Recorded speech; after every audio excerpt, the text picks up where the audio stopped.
नमस्कार। बीजेपी नेता शहनवाज हुसैन पर लगा गंभीर आरोप। संतों के बाद नेताओं की है बारी, जेल जाने की करो तैयारी। जी हाँ, बहुत ही गंभीर विषय लेके आया हूं, लेकिन बहुत ही लाइटली सुनाऊंगा, मजे लेके सुनाऊंगा। आप सब समझ पाएंगे कि आखिर मसाला क्या है। अरे वो एक ऋतु जायसवाल है, बिहार में जो लालू जी की पार्टी है, राष्ट्रीय जनता दल है, उसकी वो प्रवक्ता हैं। उनका देखा एक ट्विटर। हाँ, और ट्विटर में जो उन्होंने लिखा वो आप देख लीजिए, आपके सामने है। वो पूछ रही हैं कि मीडिया में सन्नाटा क्यों है भाई। इस आदमी पे तो शहनवाज हुसैन की फोटो वोटो भी है। फिर मैं भागा गूगल देवता के पास, बाबा के पास कि भैया बताओ क्या सब है। अब बहुत फैक्ट्स लिख के लाया हूं पूरा। देखिए, ये जो बीजेपी नेता हैं शहनवाज हुसैन, बेचैन है। मतलब एक आम भाषा में कहूं तो बाप बाप चिल्ला रहे होंगे। इनका बैकड्रॉप थोड़ा सा बता दूं कि 3 बार के सांसद हैं। वर्तमान में एमएलसी, बिहार में एमएलसी हैं, मेंबर ऑफ लेजिस्लेटिव काउंसिल हैं, और ये मंत्री भी थे। मतलब मुख्यमंत्री के नाम से सरकार होती है बिहार में, लेकिन बिहार सरकार में मुख्यमंत्री तो वही हैं, सब मतलब पार्टी बदली तो इनकी मंत्री का पद चला गया। अच्छा, केंद्र में भी मंत्री रह चुके हैं, और ये सेकुलर मुसलमान हैं, जो असंभव सी बात है। लेकिन भारतीय जनता पार्टी में है तो सेकुलर मुसलमान ही हैं, और बहुत बड़े वाले फेमिनिस्ट हैं, बहुत बड़ा वाला। अब लगी है कानून की चपत। तो ये जो कानूनी बवासीर है ना, उस दर्द से ये बिलबिला रहे हैं। ठीक है, सच पूछिए तो इस आदमी की अब फटी है और लगी है। मैं जो बोल रहा हूं मजे लेकर के, इसके पीछे का कारण भी बताऊंगा कि ऐसे आदमी को जब इस सजा मिलती है कोई फेमिनिस्ट कानून से, तो मुझे मजा आता है, क्योंकि इनके मुंह में दही जमा होता है कुछ भी बोलने से। एक के काम की बात कर लूं पहले। 2018 में दिल्ली में एक फार्म हाउस में लड़की ने यह शिकायत करी कि इनके साथ बलात्कार हुआ है। और किसने किया? शहनवाज हुसैन ने, औरों को भी जोड़ा साथ में। अभी बिलबिलाए, पुलिस तो इनकी थी, नहीं गिरफ्तार की। शहनवाज हुसैन पर जब ये लड़की ने मामला दायर किया तो जब बिलबिलाए तो पहुंच गया हाई कोर्ट। अब हाई कोर्ट ने कह दिया कि ठीक है भैया, ऐसा है कि चलो एफआईआर तो लिखने दो, जांच होने दो, जो होगा होगा। अरे एफआईआर लिखने का मतलब तो कुछ और होता है। फिर ये इनके वकील लोग भाग गए वहां सुप्रीम कोर्ट। आपको बताऊं, सुप्रीम कोर्ट में उस समय 2022 की बात है, 1 साल पहले की।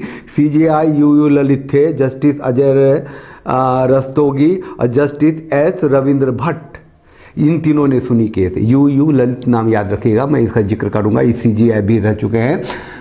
तो इन लोगों ने कहा कि भैया, अगर ये मामले में दम नहीं है, कुछ भी नहीं है, तो तुम निचली अदालत से हाई कोर्ट आए, हाई कोर्ट से सुप्रीम कोर्ट आए, तो भैया होने दो ना, एफआईआर लिखवाने दो। तो इनके जो वकील थे, बड़े फन्ने खां थे। मुकुल रोहतगी का नाम आप लोगों ने सुना होगा, सिद्धार्थ लूथरा का नाम सुना होगा। अरे पूरे पैसे ठूसे होंगे ना, या फिर अपने रिश्तों का मतलब अजमाइश की होगी शहनवाज हुसैन ने। इन लोगों ने कहा कि माय बाप, justice your Lord, my Lord, ये जो एफआईआर लिखा जाएगा तो बड़ा खतरनाक कानून है, वो तो गिरफ्तार कर लेगा। कहा कि ठीक है, अब जो भी है, अब उनको जांच होने दीजिए।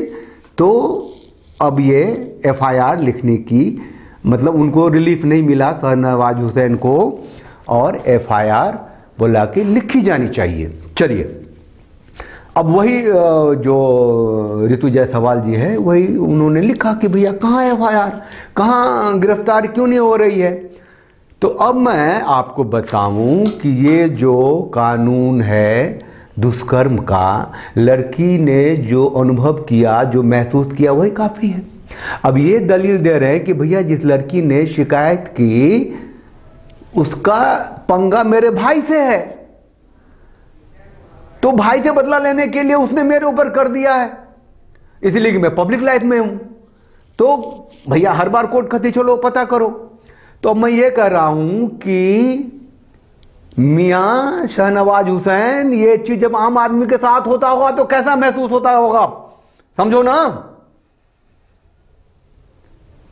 बचने वाले नहीं हो शाहनवाज हुसैन, क्योंकि कानूनी ऐसा है। मैं मानता हूं कि तुम बलात्कारी नहीं हो, सॉरी आप बलात्कारी नहीं हैं शाहनवाज जनाब, लेकिन लड़की ने कह दी है तो आपकी गिरफ्तारी भी होगी, आप जेल भी जाएंगे, और ये आपकी जिम्मेदारी होगी कि आप साबित करें। इस देश में ऐसे फालतू कानून की वजह से संत शिरोमणि आसाराम बापू जेल में उम्र कैद की सजा काट रहे हैं, और 86 साल तक की अवस्था में अभी जेल में एक दिन के लिए भी उनको छूट नहीं मिली। तो कानून का मिसयूज सत्ता में बैठे लोग करते हैं, और आप कोई बड़े नामचीन नहीं है। भारतीय जनता पार्टी आपके लिए नहीं आने वाली है। क्यों नहीं आने वाली है? क्योंकि संत शिरोमणि आसाराम बापू के पैरों में लौटते थे। नरेंद्र दामोदर दास मोदी प्रधानमंत्री, अटल बिहारी वाजपेयी पैर छू के आशीर्वाद लेते थे। जिसने गिरफ्तारी के लिए पुलिस भेजी, वो क्या नाम है, मध्य प्रदेश का मुख्यमंत्री शिवराज सिंह चौहान, वो भी पैरों में लौटता था, है ना, जेल में। कानून बनाया ना, उसके विरोध में कभी ना बोलना, मुंह नहीं खोलना। शिवम मूर्ति मरुगा शरनारू का नाम सुना, लिंगायत के बहुत बड़े संत, इसी दुष्कर्म के आरोप में जेल में हैं। अमित शाह गए थे पैर छूने, बड़े बड़े नेता। राघवेश्वरा भारती पे भी यही आरोप लगा था। पावर था, 10-10 हाई कोर्ट के जजों ने कहा कि मैं नहीं सुनता इसका केस। एक ने कह दिया मैं चीत हूं, दूसरे ने कह दिया। मैं इतनी सारी बातें इसलिए बता रहा हूं कि एक आम पुरुष को जब स्लैप लगता है, थप्पड़ लगता है, उसके मुंह से खून निकलता है, उसकी गिरफ्तारी होती है, वो आत्महत्या करता है, तो पुरुष कानून के विरोध में तुम नेता लोग दही जमा के बैठ जाते हो। कानून है तो क्या करें? अरे भैया कानून है, कानून तो अपना काम करेगी। तो शाहनवाज हुसैन कानून अपना काम करेगी भैया, अरेस्ट तो करेगी वो आज न कल। और एक बात बताऊं, ये जो कानून है संतों को तो खलास किया ही है, हिंदू सनातनियों को खलास किया है ना। पीछे पड़ा हुआ वो जो अपना है धीरेन्द्र शास्त्री बागेश्वर बाबा वाला, वो तभी तक बचा हुआ जब तक ये कानून कोई लड़की खड़ी नहीं हो गई कि इसने मेरा मोलेस्ट किया है, ना बोले, तभी तक बचा हुआ है। क्योंकि बाकी चीजें हत्या कर लो, दिस कर लो, दैट करो, तो उसके लिए बहुत बड़े सबूत लाने पड़ते हैं। इस कानून में कोई सबूत लाने की जरूरत नहीं होती। अपने जो भारत जोड़ो यात्रा वाले थे ना, राहुल गांधी, सुरक्षित अपने को महसूस कर रहे होंगे। 50 साल के हैं, 60 साल के बाद ही भूत खड़ा हो सकता है। मैंने एक टीवी प्रोग्राम में सुना था, वो कांग्रेस की प्रवक्ता कुछ बोल गई थी भारतीय जनता पार्टी के शीर्ष नेताओं के बारे में, तो संबित पात्रा थे भारतीय जनता पार्टी की तरफ से। उसने कहा दिया अच्छा उसको कन्या को भूल गई क्या, वो दुष्कर्म भूल गए क्या? फिर मैं गूगल बाबा के पास गया तो देखा कि राहुल गांधी के संदर्भ में एक केस हुआ था जो सुप्रीम कोर्ट में जाकर के उसको खारिज किया था कि नहीं बेकार था केस है। और वो लड़की कौन थी, उसका पेरेंट्स कौन था, क्या था, वो किसी कांग्रेस कार्यकर्ता की बेटी थी, क्या थी, जो गूगल बाबा ने कहा केस खारिज हो गया है। लेकिन मैं कहता हूं कि ये कानून ऐसा है कि कभी भी उठ के खड़ा हो जाएगा भूत की तरह। 12 साल के बाद संत शिरोमणि आसाराम बापू के केस में वो गई थी कोर्ट में, मेरे साथ ऐसा हुआ। वो शिवा मूर्ति के केस में भी ऐसा ही हुआ था, राघवेश्वर स्वामी के केस में भी ऐसा ही हुआ था। तो जिनको जब जब याद आएगा, अभी उम्र 40 साल की है, लेकिन उनके साथ जो कभी दुष्कर्म हुआ था या उसने साथ फेल किया था, उसमें उसकी उम्र थी 20 साल, सॉरी 18 साल से कम, 15 साल, 16 साल, 17 साल, तो उसमें पोक्सो लग जाएगा। ये जो राष्ट्र है, जो भारत है, इस कानून की वजह से इसका हर पुरुष स्वाभाविक अपराधी है। वो पैदा होते ही बलात्कारी है, और तभी तक बलात्कारी नहीं है जब तक कि उसे किसी ने आरोप नहीं लगाया है।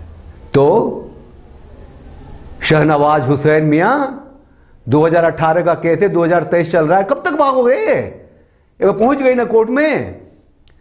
और वो ऋतु जायसवाल ने तो एक ट्वीट कर दिया था ना, तभी मुझे पता चला, नहीं तो मुझे पता भी नहीं चलता। अब मैं बोल रहा हूं तो लोग भी जानेंगे ना। सारी संवेदनाएं हैं शहनवाज हुसैन आपके साथ। मैं आपको कैरेक्टर वाला मानता हूं। मैं मानता हूं कि शहनवाज हुसैन एक सेकुलर आदमी है, आचार से, विचार से, व्यवहार से, जिंदगी में, ठीक है। लेकिन अगर कोई लड़की उसके खिलाफ खड़ी होकर कह दी कि बलात्कारी है तो है, कानून ऐसा मानती है। ऐसे कई केस हैं।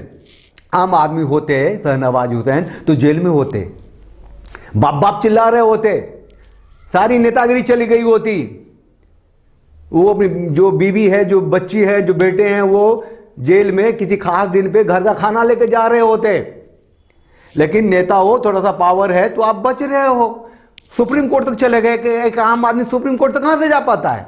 आयुष भाटिया एक लड़की थी, आरुषि भाटिया शायद, एक लड़की, उसने एक साल में 8 लड़कों के ऊपर ऐसे ही केस कर दिया। वो सब पकड़े गए, थाने में कुटाई हुई, जेल गए। वो बाद में पता चला कि भैया इसकी तो आदत है, लड़कों को फंसाती है, तो आजकल जेल में।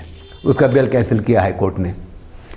तो शहनवाज हुसैन मियां, प्रेस कॉन्फ्रेंस कर लो, आवाज उठा लो पुरुषों के लिए, बोलो कि पुरुष आयोग होना चाहिए। जो कानून रहते हैं जिसमें सिर्फ आरोप लगाने से गिरफ्तारी होती है, उस पर रोक लगनी चाहिए। पुरुषों को भी जीने का अधिकार होना चाहिए। ये सब कुछ कर लो, फिर साथ देखो कितने लोग साथ देने के लिए आ जाते हैं।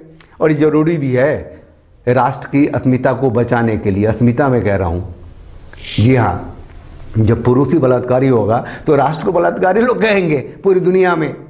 बताओ, जिसको हत्या के आरोप में नहीं पकड़ सकते, आतंक फैलाने के आरोप में नहीं पकड़ सकते, जिसको चोरी, डकैती, हत्या कुछ भी नहीं, उसको बलात्कारी कह दो।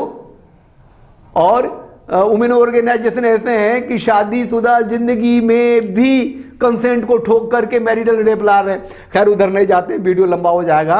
मैं सिर्फ इतना कहता हूं कि बकरे की अम्मा कब तक खैर मनाएगी। अगर ऐसा कानून है तो शहनवाज भी जेल में जाएगा और बड़े से बड़े नेता जेल में जाएंगे, संतों को जेल में भेजा है। इस कानून के खिलाफ सब उठ के खड़े होइए और बोलिए। चैनल को लाइक कीजिए, शेयर कीजिए, सब्सक्राइब कीजिए और वो बेल आइकन को प्रेस कर दीजिए, जिससे कि आपको नोटिफिकेशन मिलता रहेगा। आज के लिए नमस्कार।